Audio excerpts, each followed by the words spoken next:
What's up guys, it's your boy Milano Miguel, back at it again with another video. Today we'll be doing a recap of Europa League round of 16, leg 2. So here we go.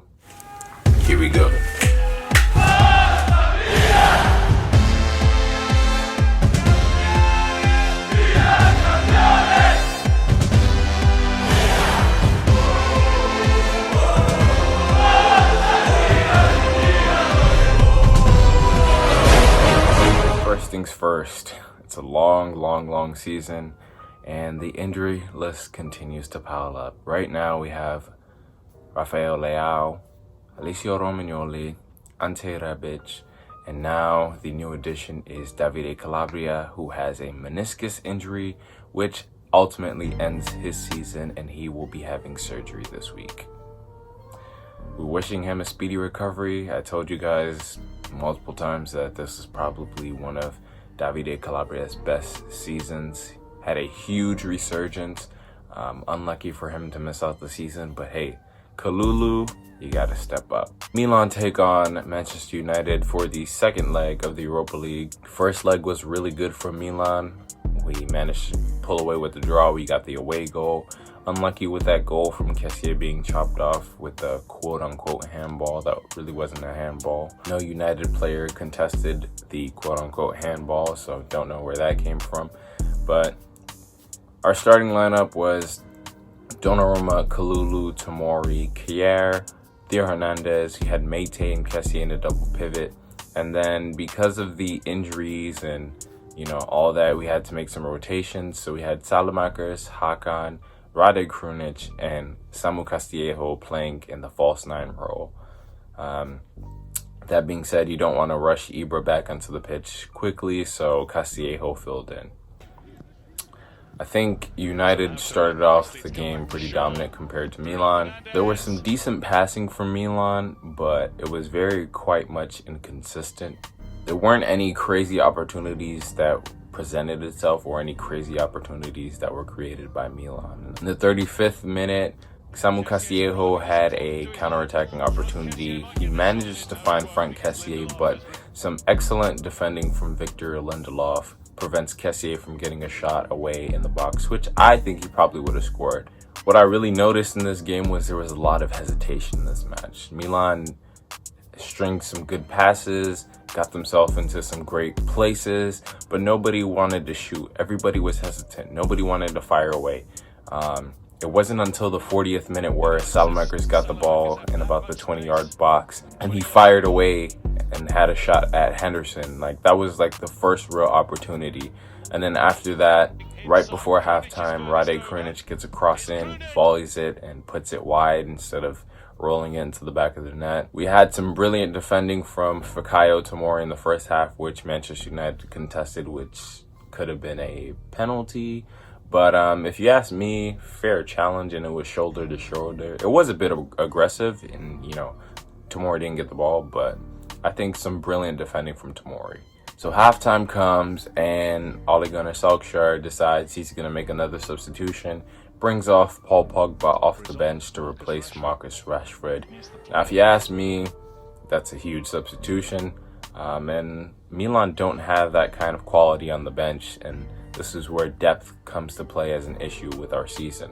Very much terrible defending from Milan. Left many players open on this play and ended up in us conceding a goal. Fred was open, Bruno Fernandes was open, and just some horrible defending. I don't know what happened. Milan just kind of lost it, and they weren't really defending. There was poor man marking, and you can arguably say that Hakan and Meite was just ball watching when it comes to clearing the ball and preventing it from going to the back of the net. Paul Pogba manages to find a way to scoop it past Donnarumma, and United to get a goal. That was a terrible goal to concede. Probably one of the worst goals that we've conceded this season. And to see a goal like that go in is very infuriating. But then from there on, we try to create some more opportunities. Salamakers with a chance in the 49th minute had a shot at the keeper. Dalot and Ibrahimovic would come into the game replacing Kalulu and Castillejo. I think Kalulu did pretty well. He had a good game. It's not easy to be man marking Paul Pogba, but he had a decent game. I would say Hakan Çalhanoğlu was average. And again, with the contract renewal and the wages that he's expecting or he wants, what he is giving to the team is not worthy enough. He only has 8 assists and I believe 2 goals. But man, if you want that contract renewal, you got to do better. You created some opportunities, but it's not enough. We need to get assists. We need to get goals. Diaz would come on to replace Rade Krunic in the 72nd minute. In the 73rd minute, Hakan Çalhanoğlu puts in a beautiful cross to Zlatan Ibrahimovic, where he heads it, gets over Luke Shaw and heads it, but Dean Henderson with a wonderful save. And if he didn't save that, that probably would have been 1-1 for Milan. Ultimately, if you ask me, Paul Pogba was the difference in this tie. If you ask me over the 2 legs, we were the better team.